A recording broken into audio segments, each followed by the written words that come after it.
Hello Fiverr fam, my name is Stacey May Smith, but you can call me Chief Stacey, because I was made for this job.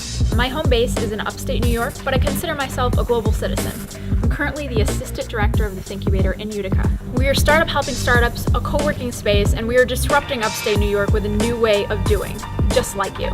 I've actually been poking around with doing remote here to do exactly what you guys need, creating content to showcase entrepreneurs abroad, capturing their compelling stories, and uncovering the good, the bad, and the ugly of how they are hacking their way to success by doing. As for culture appreciation, 42 different languages are spoken where I live, and I love that.